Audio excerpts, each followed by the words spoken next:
berbicara tentang alat kecerdasan yang pertama di dalam jiwa manusia, yaitu fitrah, yang bahasa Indonesianya adalah nurani, itu berposisi sangat penting sekali. Mengapa?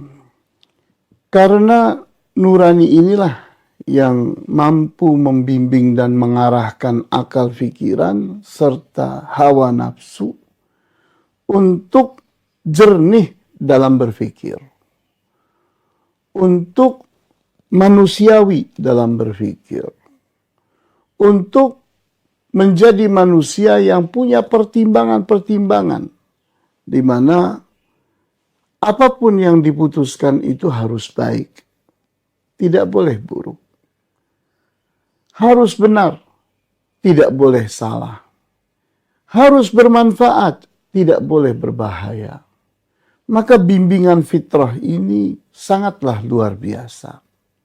Inilah yang akan membuat manusia itu jernih dalam berpikir dan manusiawi.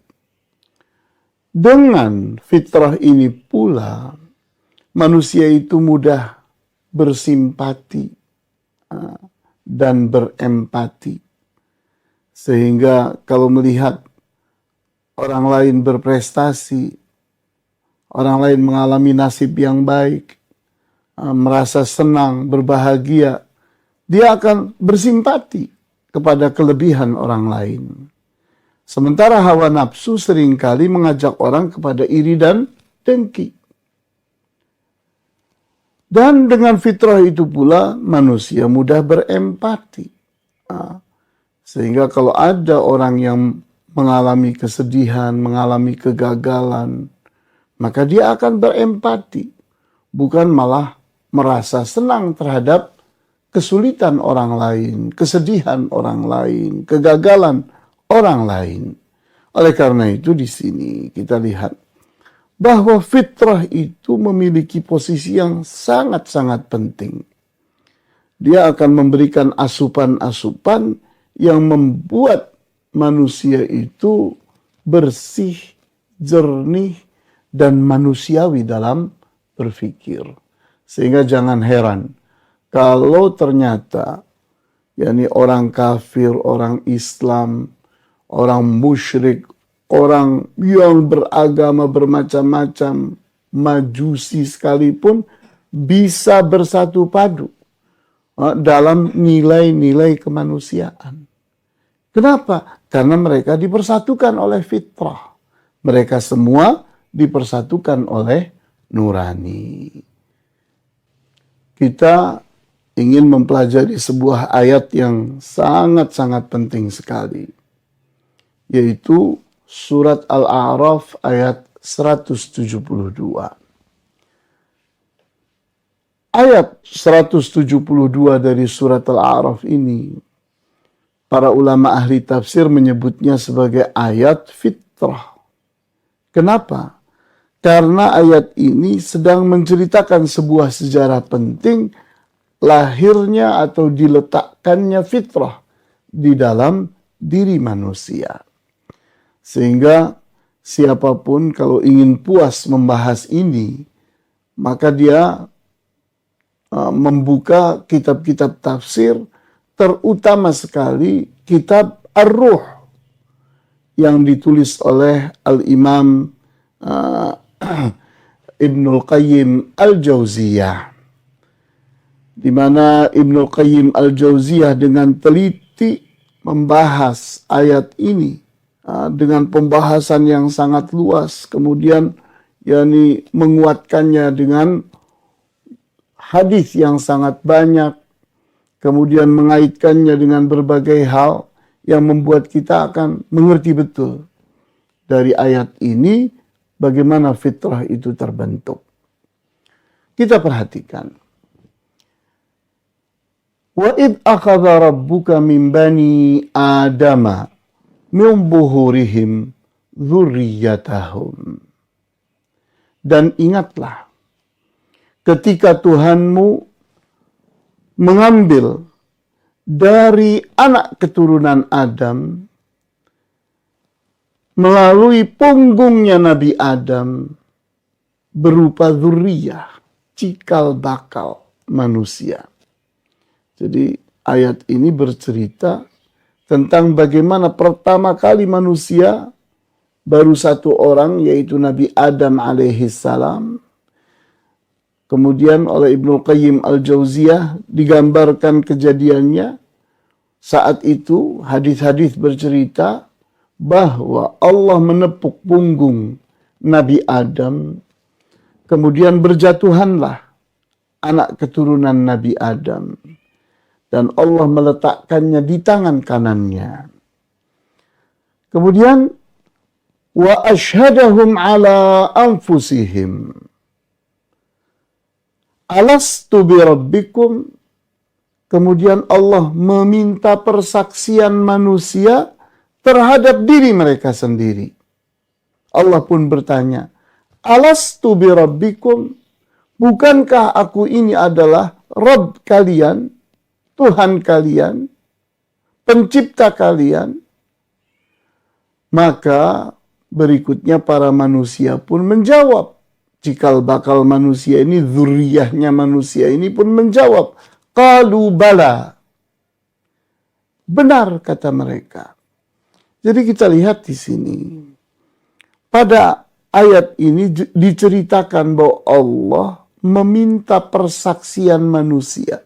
Disuruh manusia itu bersaksi terhadap diri mereka. Bahwa mereka ini sedang berada di hadapan Allah. Dan Allah bertanya kepada mereka. Pertanyaannya adalah tentang keimanan. Allah bertanya, alastu bi rabbikum, bukankah aku ini Tuhan kalian? Akulah yang menciptakan kalian. Dari sini tergariskanlah satu hal penting, yaitu sifat rububiyah Allah. Di mana manusia itu telah beriman bahwa Allah itu Rabb mereka, pencipta mereka, pemilik mereka, penentu mereka, pemberi rizki mereka, yang menghidupkan dan mematikan mereka.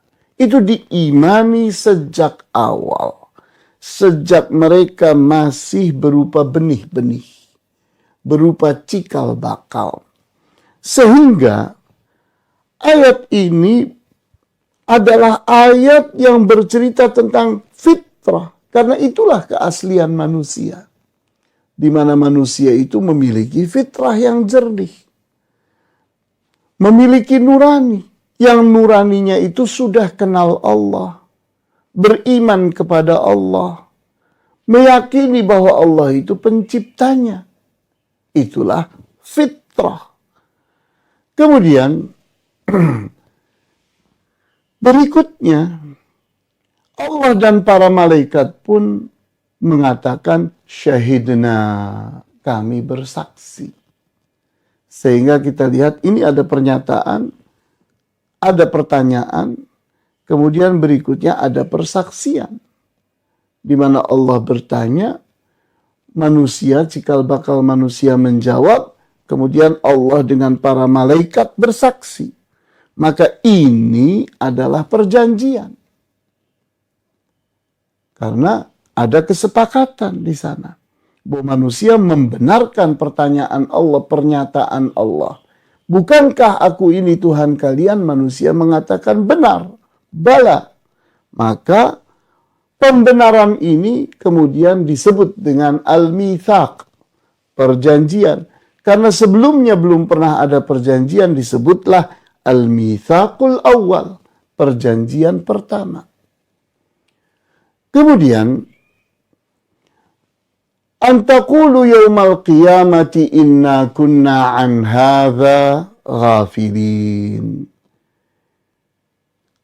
Di mana kami, Allah Subhanahu wa taala, menurunkan ayat ini, memaparkan ayat ini, adalah dalam rangka mewaspadakan manusia, memperingati manusia, agar tidaklah nanti di hari kiamat mereka berkata, inna kunna an hadza ghafilin.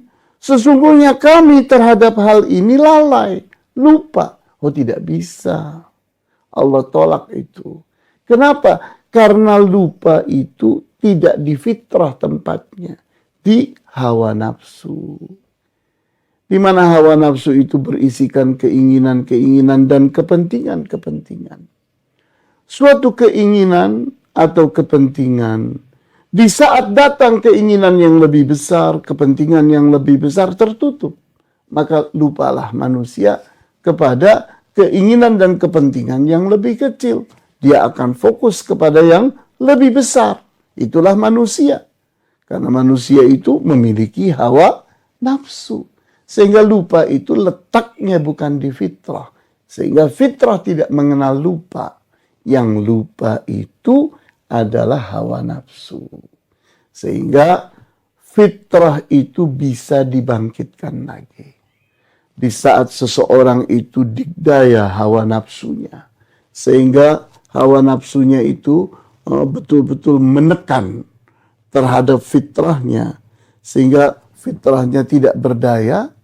Maka di saat seseorang itu akan disadarkan, maka disadarkanlah kesombongannya, kedikdayaannya, kebanggaan dirinya, ambisinya. Disadarkan itu semua. Oh, kamu itu manusia biasa. Kamu tidak boleh sombong. Yang berhak sombong hanya Allah. Karena dialah al-mutakabbir. Dialah yang kamil, yang sempurna. Sedangkan manusia tidak ada yang sempurna. Maka di saat manusia sadar, mengerti kembali tentang dirinya, menyadari kembali tentang posisi dirinya, maka fitrahnya hidup lagi. Seperti umumnya orang yang sedang mengalami musibah, mengalami penyakit, yang dirinya lumpuh, dirinya cacat, dirinya lemah, dirinya tidak bisa apa-apa di hadapan badai besar, di hadapan musibah yang begitu kuat, sehingga dia pun menyatakan keaslian dirinya bahwa saya manusia biasa, maka dia kembali ingat kepada Allah penciptanya.